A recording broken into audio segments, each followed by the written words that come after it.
Bienvenidas y bienvenidos a esta exploración.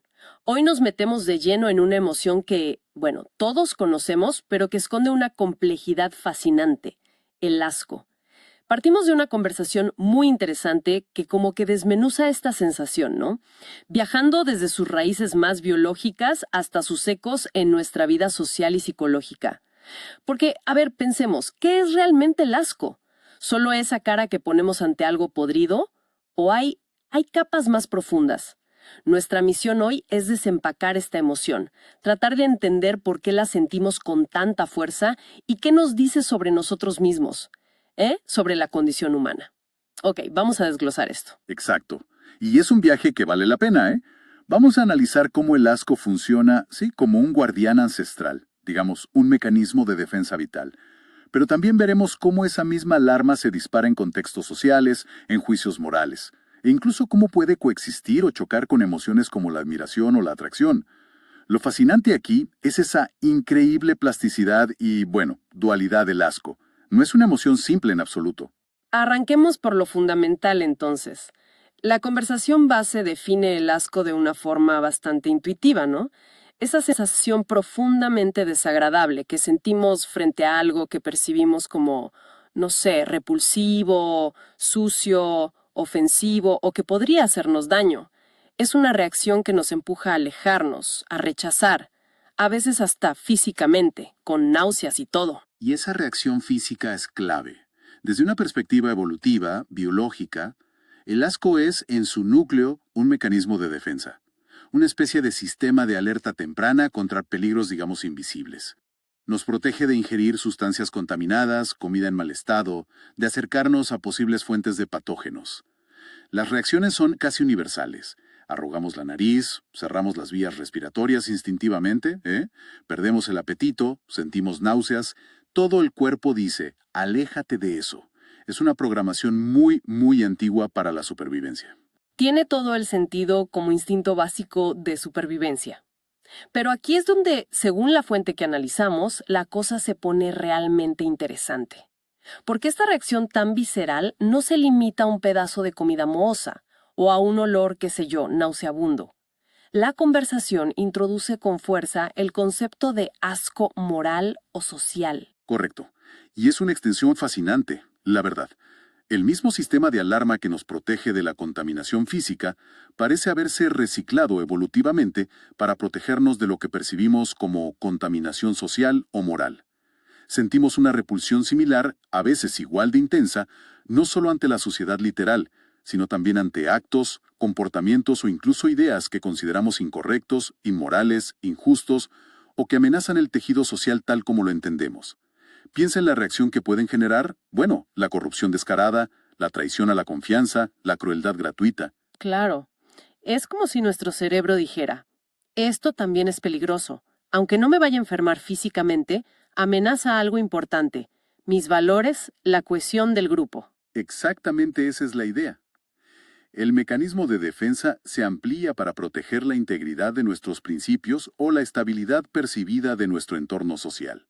Es una forma de señalar y rechazar lo que viola normas importantes para la convivencia o la identidad grupal. Y aquí hay un punto crucial que se resalta en la fuente. Aunque la capacidad de sentir asco es innata, biológica, lo que específicamente dispara esa alarma, sobre todo en el plano social y moral, es en gran medida aprendido y culturalmente moldeado. Ah, eso es clave. O sea, la base es universal, pero el disparador puede variar enormemente. Precisamente. Ciertos alimentos que son un manjar en una cultura pueden ser absolutamente repulsivos en otra. Costumbres sociales, normas de higiene, incluso ideas políticas o religiosas. Lo que genera asco en un grupo humano puede ser perfectamente normal o incluso valorado en otro. Esto demuestra lo flexible y adaptable que es esta emoción, cómo se entrelaza con nuestras creencias, nuestra educación, nuestro contexto. No es solo biología pura, es biología interpretada por la cultura, digamos. Para que esto no quede tan en el aire, la conversación que estamos analizando se metió de lleno en ejemplos concretos, a veces un poco crudos, para ver cómo funciona el asco en acción.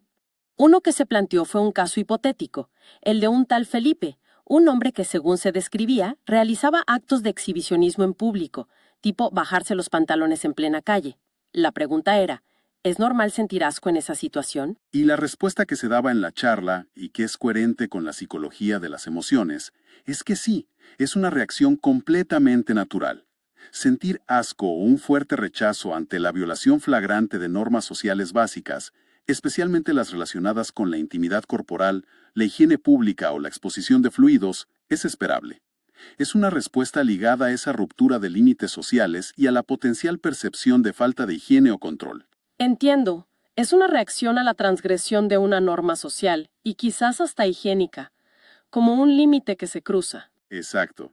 Pero la fuente hacía una distinción muy importante aquí, y es crucial para evitar malentendidos.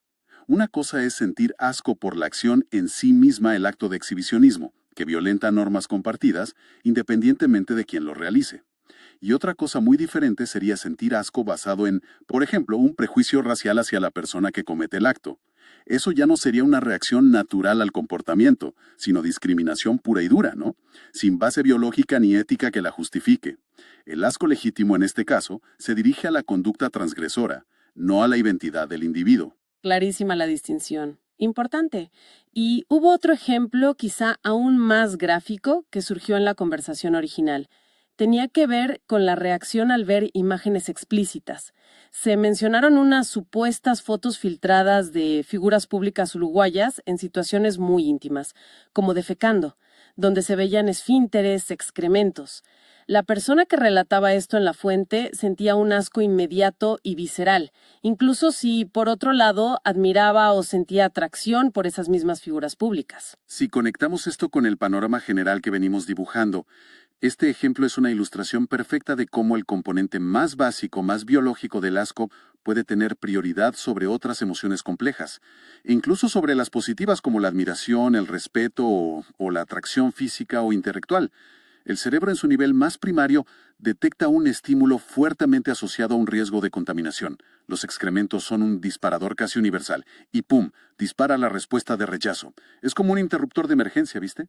O sea, la admiración por el artista o la figura pública queda momentáneamente anulada o por lo menos tapada por la alarma biológica de peligro, contaminante.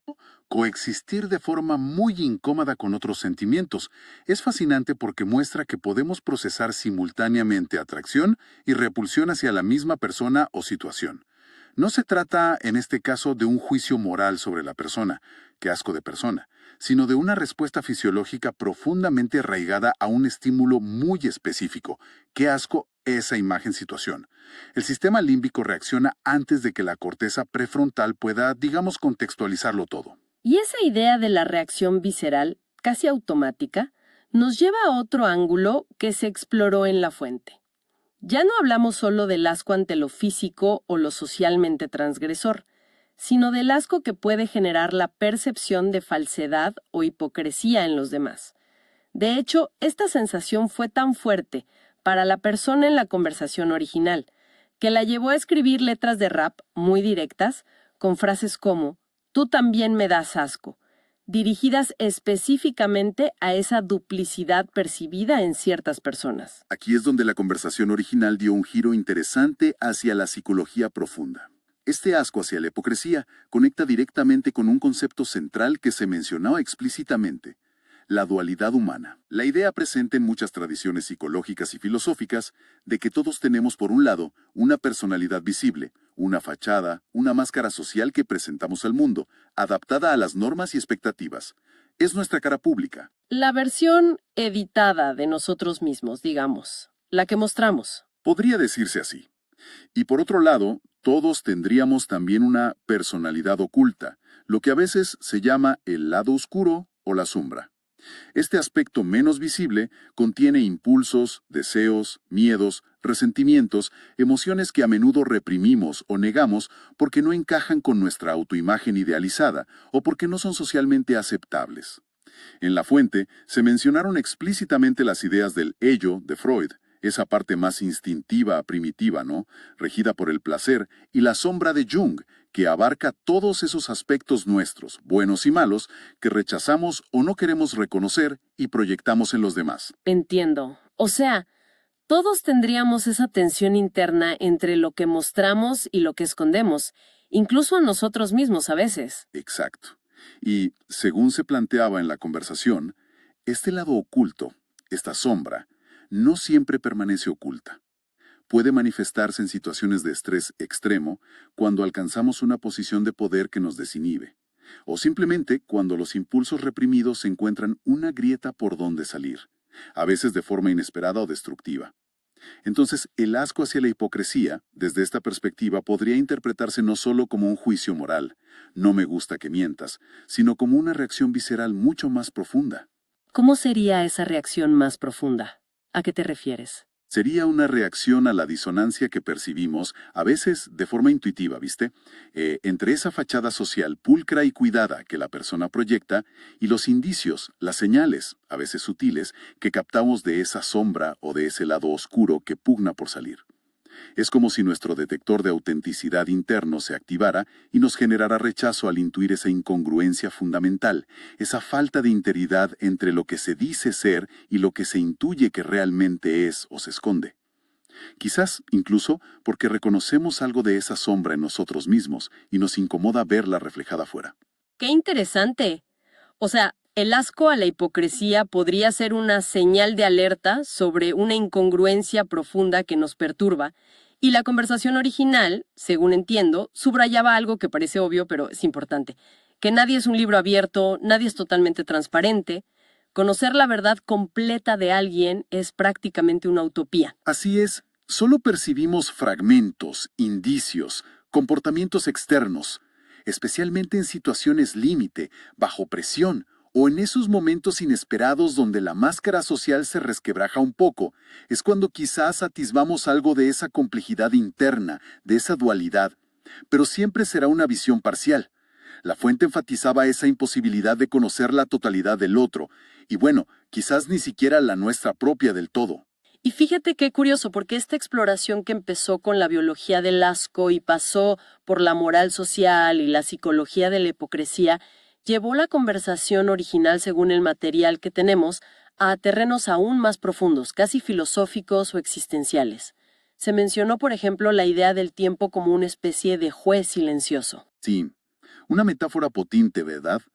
La idea era que, con el paso de los años, a lo largo de una vida, el tiempo mismo va revelando, de alguna manera, cuál de las facetas de la personalidad, la visible, adaptada, o la oculta, impulsiva, la luz o la sombra, es la que termina predominando, la que gana, por así decirlo, la que define el impacto final, el legado o la trayectoria esencial de esa existencia. Como si el tiempo, bueno, decantara la verdad de quienes fuimos. Una perspectiva casi, no sé, kármica o de juicio histórico personal.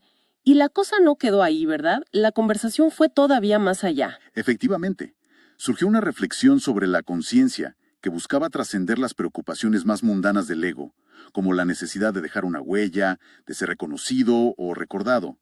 Esta idea se resumió en una frase un tanto enigmática: estar para ser para estar. Estar para ser para estar.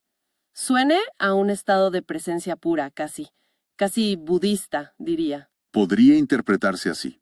Sugiere una búsqueda de continuidad de la conciencia, pero de una forma libre, desapegada de los logros, los fracasos, las posesiones o los reconocimientos sociales.